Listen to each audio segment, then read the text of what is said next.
guys, it's Didi here and I'm super excited about today's video. I was recently in New York where I finally got to meet someone who I wanted to meet in a long time. She's a lovely human being, she has a great inspirational story. She built a very successful business while she was stay-at-home mom, taking care of her newborn while he was sleeping at night. And her message through her business is something which is very close to my heart.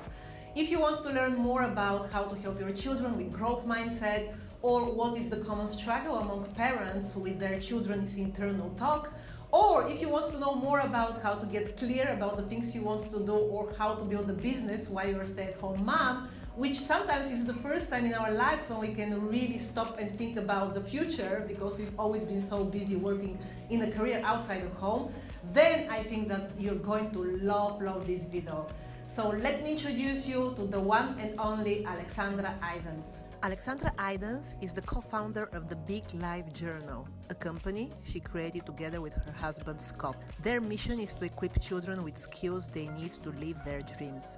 Earlier this year, they ran a Kickstarter campaign for their Growth Mindset Journal for children. The journal was 300% funded with over 1,000 supporters.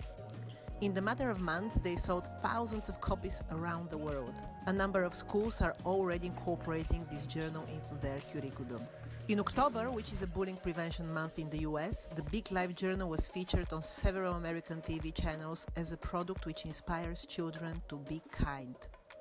Hi Alexandra, I am so excited to have you here because I've been wanting to interview you for months now and I plan to do it on Skype and we've been in touch for some time now, and then it turned out I'm in New York here, and it turned out we can do that in person, which is really amazing. Perfect. Yeah, thank you. I'm so looking forward to this conversation. I'm very excited because my audience and your audience are very similar. These are parents who are looking to grow as parents, as human beings, who are interested in the growth mindset, people who are looking for tips and ways to be more conscious in the way they parent. And I also feel that we have a lot of similarities in our stories as well, because I am ex-corporate, you are an ex-corporate. That's true. So we are not the sort of normal representation of what entrepreneur is. So we started in a different place. And that's why it's really exciting to have you here. So Thank you, and we want to hear more about you. I just want to ask you, first start with the Big Life Journal and ask you, did you expect it to become as big as it became so quickly? Well, no, I didn't expect this to grow as much as it did, but I also didn't expect to create a journal at all. No? No, well, in my life, if I look back, as you said, I used to work in corporate, I used to work in finance in New York City, and actually on paper it was a perfect job, it was a dream job, and everything was probably the way that I was dreaming when I was younger in college. I always wanted to be in finance and corporate. And then, something changed, switched inside in me. And then there was, certain circumstances. I had a child. Well, I got pregnant, and then I had a baby. And then I completely decided to change my life and what I do. But what happened? Was it several things, or there was a shift that for some people it's just one thing that happens in their life and it completely opens their eyes for something different, whereas in your case, you have a very good career, you travel with your career, you go to different places, you are high profile corporate person, and then you change to create something completely different. So I think it wasn't a specific event, but it was more what I felt inside. And when I got that perfect job on paper, everything that I was dreaming about, New York City, finance, I worked with a lot of entrepreneurs and startups. So it was very interesting. And then I still had this, I wasn't satisfied. And then that was my clue that there's something wrong in what I'm doing, because everything was perfect. And then what is it else that I need, So that was my kind of sign that I should look what is out there. And the entire career I was in corporate, so I was never into, kind of entrepreneurship circles, even though my father is an entrepreneur, my brother's an entrepreneur. So you have some. I have some a little bit, right. So, but then I kind of looked outside, and then I discovered this entire world of, self-development and Tim Ferriss and coaches and, you know, same people exactly, same people as you have discovered. So, and then I got very interested, and then kind of, it was a rabbit hole, right? So I went from one thing to another thing, and then completely transformed my mindset. But why journal though? And specifically, I think when you started the journal, you were not yet pregnant. Were you pregnant? I was. You was pregnant. So already. the journal is not the first thing that I tried. So when I kind of got in that journey of discovering what I want to do, I started to try different things. So I had different ideas. You know, at some point I wanted to work with restaurants and promote organic food and create, promotional video for restaurants and create my own creative agency. Yeah. So it was completely different. And I tried. We did a couple kind of first clients. And then I realized, it was not a perfect market fit, so I decided to go into software and maybe create a software for doctors. And then, I started. I was working with a few doctors, and then was asking them, what kind of help do you need? Naturopath. And then that was my second thing, and then the third, nothing was. I wouldn't say it was a waste of time. It was a perfect journey for me to discover what I want to do. And then a third thing, I remember my husband and I were just sitting on the couch and we kind of thinking about what else can we do, Restaurants didn't work, doctors didn't work, what is our next big idea? And then I said, well, you know what? I think that, since we're pregnant and I really want to kind of focus maybe on children and parenting, because it's very, close to your heart. That's how my business started as well. Because you have to do the research for yourself as well. Exactly. You strive to be this person for your child, and then it really fits well.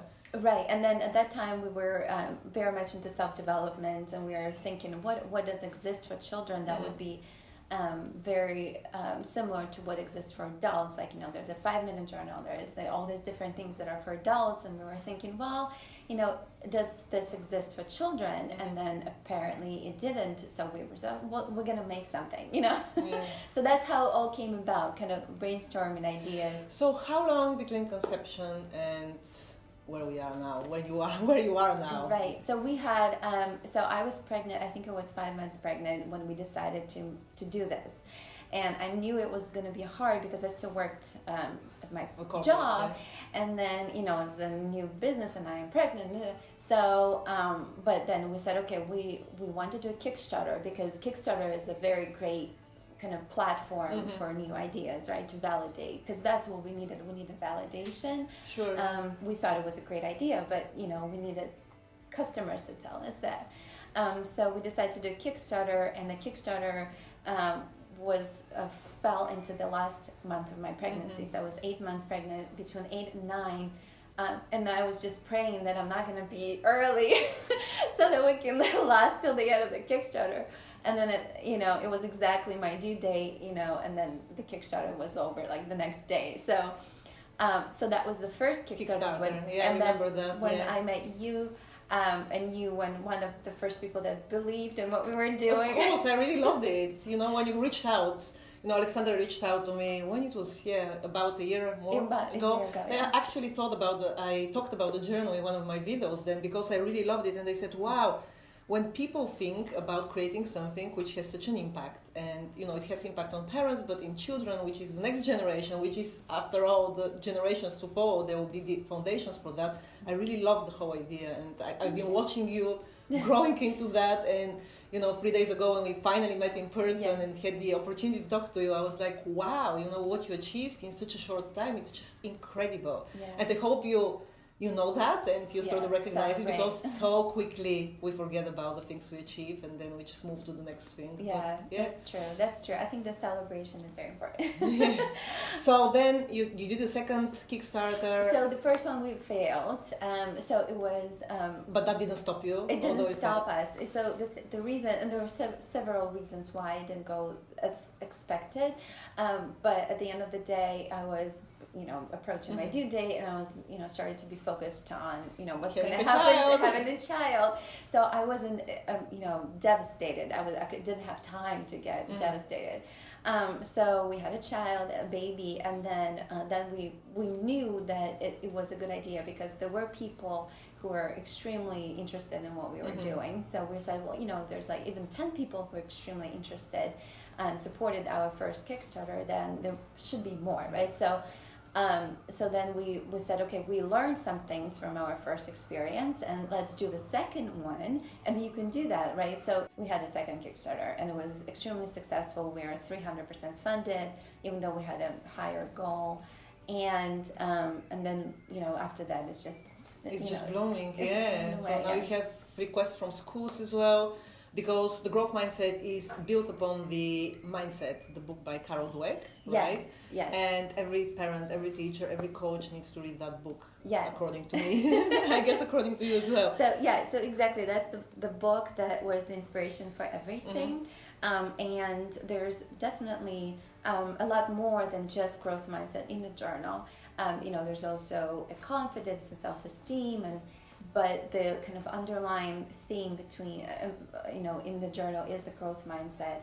And as soon as we read this book, my husband and I, it was no question. We knew we were going to include it in the journal, even though we didn't know how popular growth mindset is in the world or how many people knew about it. It was something which you really studied for. Right. We just thought, even nobody knows about it, we're just going to have it in there.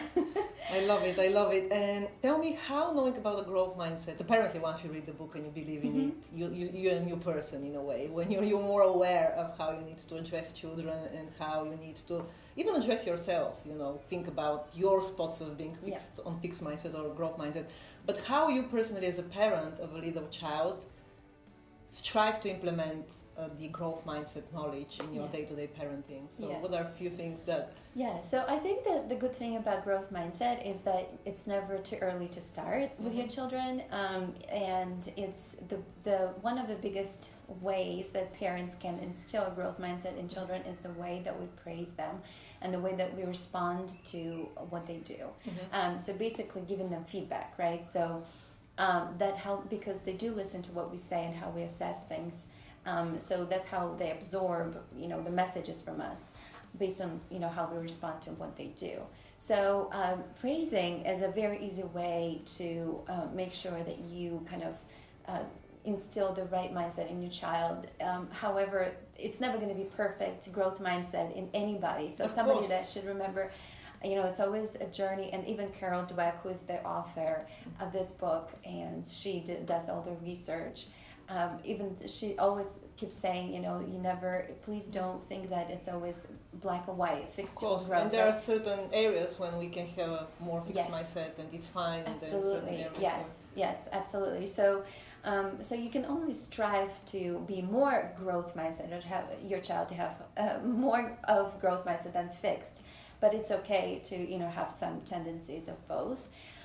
So the way you praise your child, for example, my son, he's 13 months now. The way I always try to respond to him in a certain way, I'm aware to what I say when he does something. For example, he achieves something, or he plays well with a toy, or he starts to walk or crawl. You can be, the way that you kind of comment on that could be a growth mindset way, right? So for example, if I comment on a process, or if I comment on what he did rather than who he is, instead of saying you're so strong, you can say, you try really hard. I can see that, and it's working because you're trying. So that's a different kind of, it's a nuance, but it's very important difference, right? And we actually have to stop ourselves, because that's something which I do with Mika as well at home. And I know how hard it can be sometimes, because you immediately get into the point that if you see your child doing something which you're so happy for them doing, you're immediately about to say and praise them, and then I think, okay, I just need to make sure I'm praising the process, because it's the habits we build for ourselves, right? Absolutely, and unfortunately, not everybody in your family is on the same page. Of course, but I actually finally let go of this. You let go of this, and I try. Grandparents. My mom, who is the grandma, always says he's such a genius, and same thing. And then she comes, he's the most right. such a clever boy. Yes, you're not supposed to use that, and even I tried to tell them why, but then I just decided that's their relationship with my child, and you cannot control what other humans do. And me trying to control what the parents do, which I tried a lot, and didn't work out, it's pointless because I have to live up for it, but yeah. And I know that your journal is mainly for children between 7 and 12, let's say. 7 and 11, 12. It's not for little children, so for parents out there who have toddlers, what are things that you tell them to do apart from the praising? So how they can make sure that their children are raised independently, so they're free thinkers without putting our own limitations on them, but at the same time, we set some sort of boundaries. Where is the balance? I find it hard for me to find the balance as well, so I guess most parents would. Yes, I think that one of the major things which I learned from everything that I read about parenting, or when I was creating a journal, we did a lot of research, is to let go of your expectations of how your child should be. And their tendencies or their likes or dislikes of what they want to do. So just let go of all of this and let them be and let them evolve and become and respond to them rather than trying to force them into something. So reflect what they do. So if they do something, just repeat back to them, well, you did this, describe that you see what they do, and describe the personality back to them, how you see them. So it's basically just kind of learning as you go, because every single day you're discovering your child, yourself, and you're kind of adjusting your parenting based on that, right? Course, so it's hard to predict who he will become and what kind of personality we're going to encounter. But right now I can see already a little bit of personality in him, and I try to respond the way this personality, exactly. So would you say that you changed a lot as a mother? How motherhood changed you as a person? I think so. I think I did. It's hard to say because I became an entrepreneur at the same time as I became a mom. So in a way you have two babies. I had two babies at the same time. So for me it's hard to say what changed me the most. And it is completely, different lifestyle, and very different from, what I used to. What I used to have a be, right? 9 to 5, and travel and freedom, and do whatever you want. And the Friday nights there's a movie, none of that anymore in my life, right? So it's a completely different leisure, completely different work time.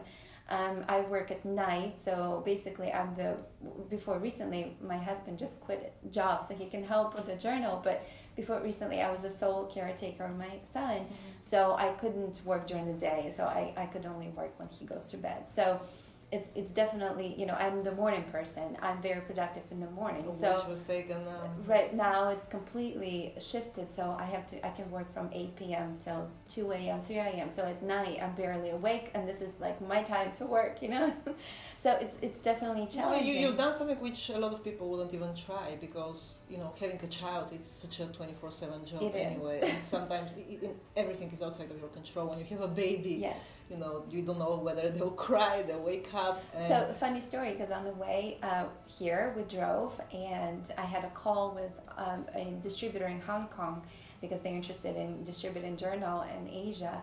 And I had a call with them because of the time difference. It was the only time. And then my son started to flip out and cry, and nothing would stop him. So I was trying to give him toys and food, and I was apologizing on the phone because it was a business call. And I said, I'm so sorry, it's my son. And then at some point I just said, we have to reschedule, because I can't, and so, and it happens very often. Of course, when you're at home with the child, and it's how you prioritize as well. Right. So what's your daily routine then? Maybe now it's different because you have people who help you. But then a few months ago you were the only person taking care, you were breastfeeding, you're all over the place. So what was a normal day? Normal day was basically, the entire day I was with my son. And until did you try to do things like your mind being engaged with planning? And I did try to do things, and it was very frustrating because I couldn't focus and do anything, and I was getting upset with him and me and the situation. If I see that he's playing in the corner, I'm like, oh, maybe I have a minute. So I run to the computer, and then suddenly he doesn't want to play anymore, and I just started doing something. So I decided, this is not going to work this way. So I'm just going to the day is for my son and the night is for work. Oh, wow. So I kind of divided it and I said I might be able to check an email, maybe not, but customers will have to wait a little bit. So because there's no focus at all. Like if you're trying to do both, you're not going to pay attention to your child and you're not going to do a good job. So at this point I realized you have to divide it. You have to realize that if you have both, you have a child, you have a baby, there's nothing else for anything else. Of course, yeah. So I was very grateful for my husband, who was able to cook dinner, for example. He was taking over this responsibility, so I didn't have to worry about dinner. So while he was cooking, I was working. And then he was cleaning up, so I was cleaning up, I was working. So it was a team effort for sure, and then absolutely no time for anything else. There's no leisure whatsoever. But at the same time, it was my choice. So I knew I never felt that I was missing out on anything, because I knew I had a vision, I had a plan, and that's where I was going. Tell me about this vision and plan, because this is something which a lot of people are very interested in, and of course me as well, because I've never looked into my life before, a few years ago, until I dive into the personal development, until I found out about Tony Robbins, Tim Ferriss. I did not ever sit down thinking, I need to have a vision or I need to have goals. And my background in Eastern Europe, we don't do things like that. Yes. You never plan for the future. And now I can see the power of it, of having a vision.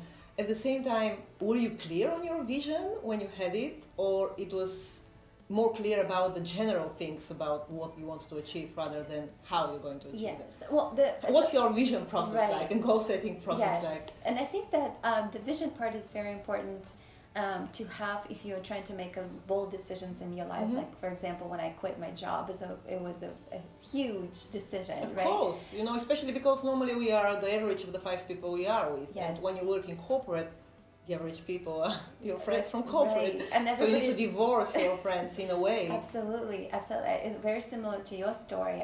All my friends were in corporate. My closest network was corporate. My husband works in corporate. So everything that I knew was that environment.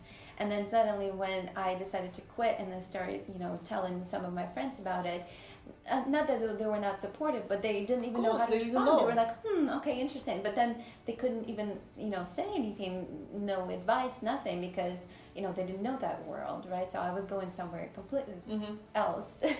So having that vision for myself, and when I say a vision is I had a vision of what my life I want to be. Like, so my schedule, or like the level of freedom, the level of decision making, and the one thing which I would recommend to people is to be very self-aware of what kind of person you are in terms of your work ethic, and if you can work on your own, and how much motivation can you and how generate. They can do that. What would you suggest them to do to get this self-awareness? It's basically look at your past performance, so to say, and see how much motivation you need from others, or how much self-motivation you have to do things. Because when you become an entrepreneur, it's very different. No one is watching you, right? So it's only you, and you are the only person who can tell you to work or go to bed or watch a movie. So you decide, right? When you have customers, it's a little different because you have responsibility. So in a way, if you're more external orientated, so you need the external parties to tell you whether you're doing good or bad. Being entrepreneur by yourself means that it's harder a way, because you don't have the internal motivation, or you may have it, but you still need for other people around, for someone to tell you whether you're doing a good job or not. And the discipline is another thing. Like, you have to be a very disciplined person. Like I said, every night there's many things that you might want to do, but you got to have a discipline to do what has to be done, right? So, for example, right now we have a huge community, as you mentioned, and we build this community through various things, but mostly by providing a lot of content and communication with people and support to our customers. And then beyond, you don't have to be our customer to join our community. So that requires a very strict schedule of producing content.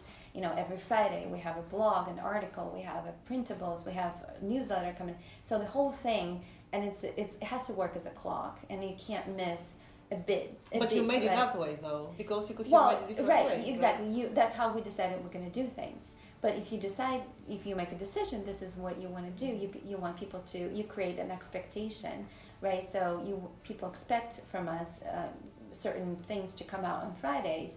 So we got to do it. So there has to be a discipline, right?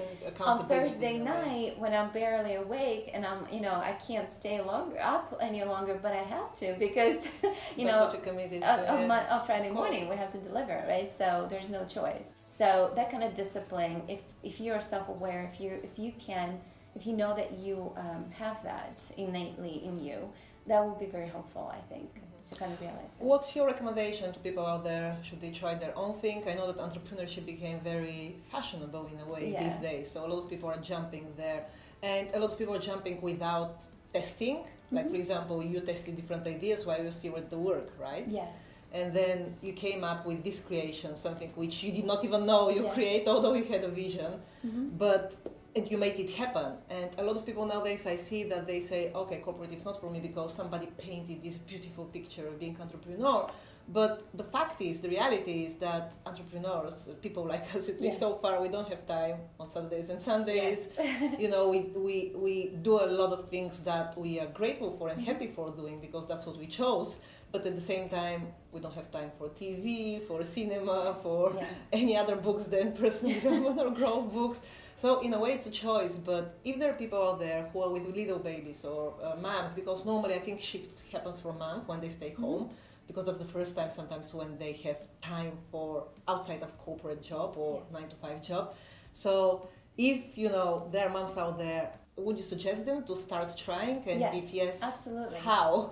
So I think I would definitely suggest people to try different things. So for example, if there's a new mom and she has a new baby and she just has suddenly this free time outside of work, or she doesn't want to go back to work, like I didn't want to go back to work, to the corporate job, I would suggest start trying different things and be patient. So the two things I would do, I would be very patient, like I was with all my different things that I tried. It was over the course of over a year, and try different things. And by different things, I mean even brainstorm ideas, and then don't settle on one idea. And don't look at it as a waste of your time or is it as a means to get to something. Of course, yeah. Look at it as this is it, right? This is experience. This is a journey. So there's a learning part to it. I learned a lot from my other tries. For example, very simple example. I had my first try when I was working with the restaurants. I had an Instagram account and I was clueless about how to grow Instagram, account or attract followers. And then I took that time then to learn how to do it, and I paid somebody to explain it to me, and I tried different things, and then I suddenly saw the growth, and I'm like, oh, that's working. So I had 4,000 people over the course of a couple months, and and I took that knowledge and then apply this now, because now I don't have to start from completely zero. Of course, since it's like first step and second step, and then you're building upon the things that you've done, even though they're in different contexts. Absolutely, yeah. So trying different things, and by trying different things, you learn, but you also discover what you like, and discover what kind of activity would you want to do. And what attracts you, and don't think that it's going to be for life, right? So there's always a possibility to completely change your course. It's it's a journey, right? So it's never it's a growth mindset, right? You can learn anything. Of course. And change it. Yeah. So how do you get inspired then? What are your inspirations? Either people or books, or you have to surround yourself with things that inspire in order to be the creator you are. Absolutely. And people and books, right? So, and people be very deliberate in who you spend your time with. That would be my other suggestion. And it's not always easy to find the people I think that's the hardest element. It's the hardest part, and that's when you turn to podcasts or maybe inspirational YouTube videos, right? If you don't have these people in front of you immediately, you can just learn by watching. But be very careful in who you spend time with, and especially if you're trying to create something new, you have new ideas, and it's a little bit scary. And if you don't know what the future is going to be like, you got to be very careful who you share this with in order not to create more fear than there is already, right? So, for example, my parents, they're coming from Eastern Europe, so they're very conservative. And when I said, in the very beginning, when I said that I might go to part-time in my job or I might quit my job, there was a huge backfire, right? So they were very unsupportive in a loving way, right? So they were just scared for us. And that's what I did was it for me internally created more fear. So I started doubting myself, and I started kind of listening to them and their arguments, and everything sounded very logical. So what did you do? How did you? So one way, what we did, my husband and I, is we did a worst case scenario exercise, and this is something that Tim Ferriss talks about, and it's very helpful. And basically, what you do is just literally think about the worst case scenario. So when I quit my job, we're going to have one person working, right? My husband. So we're going to go from double income to single income, and then we're going to have a child, right? So all this are our circumstances, these are the facts. So let's think about what would be the worst case scenario.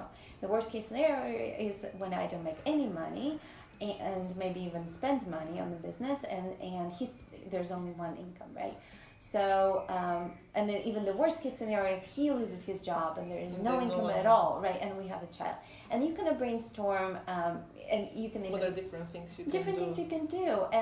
And the one thing which I would always recommend remembering is that you can always find a job. And that's kind of what we did together. It's great that you have someone in the family, your husband, who is very supportive of the idea, and apparently it seems that you're very aligned in the values and in the things that you want to do together, and that's why I guess it works in the business too. What about parenting? Do you talk about what sort of parents you want to be? Do you have this conversation when one of the parents says something or does something and then the other stops them and say, no, I don't think this is good? What's your dynamic in relation to parenting? I think the personal development work and self-awareness work translates into parenting. So we are both very much into personal development, and we did a lot of programs together before we had a baby. So we knew a lot of information. We know a lot of the same information. So we're coming from the same place. And we also, have support from school. Well, school that my toddler now goes to. It's Waldorf school. It's Steiner school, that's called, in some places. And they also provide education to parents. So we kind of get, feedback from them as well. And then, so we are, I would say, very much aligned in our parenting views, and I know that not everybody is like that, so I'm very grateful. And actually most people are not. This is more rare than from what I hear. There are so many things I want to ask you, and we can talk for hours, but few things that I definitely want to touch upon, because you're part of such a great community and you receive a lot of emails, and of course the community is very active in the Facebook group, right? Yes. What are certain things that you see as patterns, as similarities in questions that moms ask you? What are their main struggle from what you see now by being involved so deeply in the growth mindset? I can see that there are so many more parents nowadays who are interested in conscious parenting and mindful parenting, which is an amazing thing. And I guess that they struggle as we do, as I do, although I'm so into it. Absolutely. I mean, there are definitely tendencies that we see, and it's not even based on the feedback. We asked people, actually. I reached out to our community, and I said, what are your main struggles? And there were kind of top 3 struggles that people came back with. It was, children are afraid to make mistakes, they're afraid to fail, they are afraid to try new things, and they have this negative self-image. And parents don't know where it's coming from, because the entire life they were trying to instill the confidence in their children, and then suddenly, their little boy, little girl comes home and says something negative about themselves, and parents just, so taken aback. They don't know, where's it coming from? What did I do wrong? How do I convince them this is not true? So, and I feel like growth mindset is a wonderful tool to help with all 3 things. And it's a journey. It's definitely not going to be a short kind of fix. It's going to be a very long-term journey together with a child, trying to, instill growth mindset every day with little things, right? So journal is just one tool, but you can do a lot of things to help them with their mindset. And we try to help in community as well to provide via the tools. blog, via the articles, the articles, and then we produce a lot of printables which are completely free. And the printables are exercises that you can do with a child that helps them with a growth mindset. And another thing which I would do, which I recommend also, is to not jump to conclusions right away, and try to understand where they're coming from. So maybe have a conversation and ask them. So if they say something, oh, I can't swim, or I'm a bad swimmer, or you hear something like that from your child. Have a conversation with them and ask them, oh, that's interesting. I hear that you say that you're a bad swimmer. Why do you think so? Try to kind of get their view, right? So maybe it's not as big of a deal as you think it is. Maybe it's just somebody else told them that, or maybe they just trying to test different things and they, see your reaction. So just have a conversation and try to get their view, and I think that would be very helpful first step. Okay. And what are some parenting books apart from the mindset? Mindset is not even a parenting book, but for me it's a parenting book in a way, because it covers so much for the things that we need to know. What are other books that you really recommend to parents, specifically on parenting? So we just published last week a list of 75 books that we recommend, and it's growth mindset books for children. So I will link it below. Yes, for children and parents.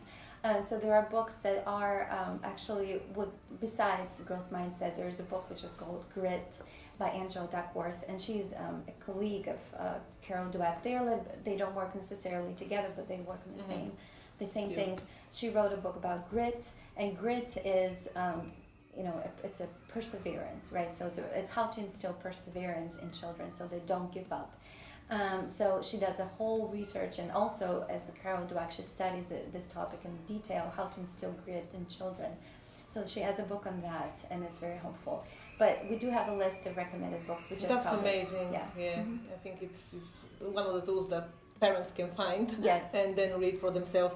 Okay, and I want to ask you, we talk about that, touched upon that how we're the average of the 5 people we are, and how hard it is to find people. And for me, building a business or changing significantly your life, or even thinking outside of the box in a way and not being part of the matrix that we all live in, requires you to consciously be aware of your internal chat. And for me, it's very much about mindset. It's not what you believe in and how easy you believe things will be, or how hard you believe things will be. So what are things that you do to support your mindset in a positive way, so that when you have these doubts, or when your parents were like that, in my case it's very similar, and a lot of people have these people in their life who come out of love doing it. What are the things that you can do for yourself to stay on track on the way where you're going? I think that one of the most helpful thing for me personally is to have that vision, as we talked about. So and you can even put it on paper, right? So it doesn't even have to be in your mind, right? You have vision board, or we call it dream board. And actually, one of the things we talked with our community is how to teach your children to create their dream boards. And when you have a dream board or a vision board, or even just have a vision of your life, you have meaning and purpose, and that's what sustains you in the difficult situations. So when there's doubts, when there are people around you, or when you just don't know if you're even on the right path or not, you always go back to that place where your final destination. So how often do you go back to your vision? Do you keep it all the time? For me personally, it's always on the back of my mind. And at the same time, my other advice would be to find something to do. The things that you do have to bring you joy. So meaning that you have to enjoy the process. So at the same time as having a vision of the destination, it's not you have to suffer through some kind of period of time to get there. No, you enjoy the process, and I do very much enjoy the process. So if people say, I don't enjoy the process, I have this vision, but I don't really know how to get there in an enjoyable way, what would you say? Then you probably doing what you're not supposed to be doing. So I strongly believe in the enjoyment of the process. Because the life is happening today, it's not tomorrow, and nobody guarantees you tomorrow, right? So why would you spend days and hours and years that you don't like, right? So find what you like, and again, you can find it by trying different things. So going back to trying different industries, trying different crafts, maybe try to make something with your hands. Maybe that's not for you. Maybe do some digital things. If it's not for you, maybe do something on the phone. Some completely different. I think that's one of the hardest things, although nowadays it's the easiest thing to do because we have internet. 15 years ago that was not possible. Yes. But still, because our generation, and even a little bit of generation after us, has not been taught to try different things. School was not meant for you to tell you try different things and see what you like. You just literally streamline into the college, whatever profession you choose, and then you streamline to the career that you have chosen. Yeah. So this idea is really hard for people to assimilate sometimes. They say, how am I allowed to try different things? Yeah, you're the only one who can give yourself permission. Absolutely, and you can do that at any age. It's never too late. It's never too late. And you would be a very good example for your children. Yeah. So I think that another motivation I had besides, I wanted to create certain lifestyle for me.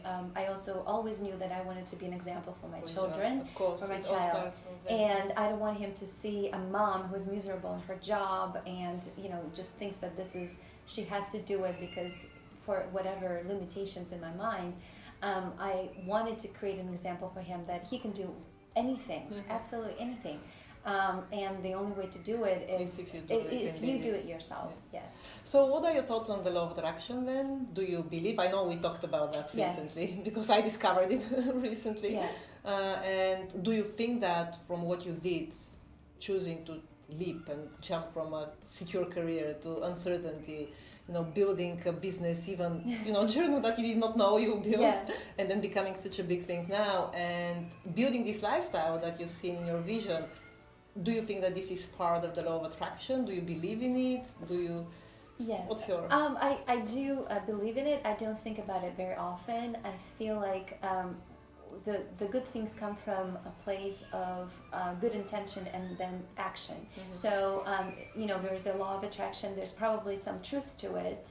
However, you got to take action. Mm-hmm. So, and action is very important. It's actually part of the journal too. We included that, take action, because there are a lot of dreamers out there who, believe and hope, right? So it's not enough.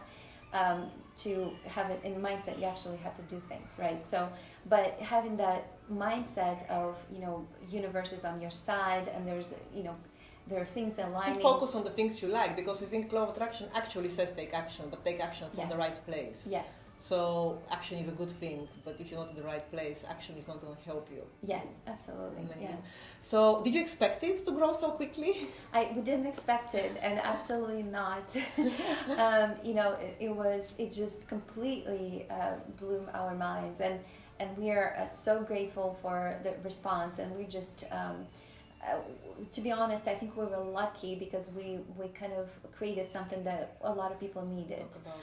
So it was, we created it for ourselves, for our future children, or for our current son, but also a lot of parents and teachers need this too. So it was a completely surprise to us, and we're so looking forward to see where it's going. Yeah, and sometimes when the dream happens quicker than you expect, then there is adjustment of the dream. What do you dream now about? What's the next step? The next step, kind of practical step, is to create a journal for teens. So this is something that a lot of people from our community are asking us. Please, I have an older child, they might think this is too childish, which, has illustrations, that has poems. So for older children, we need something else, right? So to get to them. So we are creating a journal, and we're going to have another Kickstarter into 2018. Oh, wow. Yes, another Kickstarter for Teen Journal. Amazing. Yeah. Alexandra, so happy. Okay, I want to jump into some personal questions. Excellent. You can, feel free to. So if you were an animal, what animal would you be and why? I would definitely be a lion. Because I'm Leo. Which sign are you? think I'm very kind of attracted to that animal for some reason in terms of their power, but also their calmness and kind of they don't get angry for no purpose. They're kind of very calm and protective, and they're also have this power and strength inside of them. Okay, a lion. And then, if your friends are to describe you in 3 words, what will they say? In 3 words? Yeah. What will come to mind first? I would say they probably say that I'm very optimistic and cheerful. I usually look at the bright side, and I believe in kind of goodness and kindness in the world. And I'm calm. I'm a calm person. I'm almost never get angry. And what's helping me a lot is a loving kindness meditation. That's what I try to practice often, and it's in the journal because it's so powerful. And we also included it in one of our printables, and we had an enormous response from parents saying that children love this meditation. And it's very easy meditation. It's basically sending, loving kindness to people that you know, and also to strangers and creatures and to yourself. So basically that helps me a lot with staying that calm and kind of always... And it's about the practice. I remember when I was pregnant, I did something like that. I wanted to send love to everyone on the train, in the lift. Yeah. Yes. I was going to work in corporate, sitting on the chair and going around, giving them love, and I definitely can see a difference. And I don't know why there are things that we do and we see the benefits of it, and then we drop doing them. Why the human nature is such, so I need to go back to it anyways. But it's a discipline.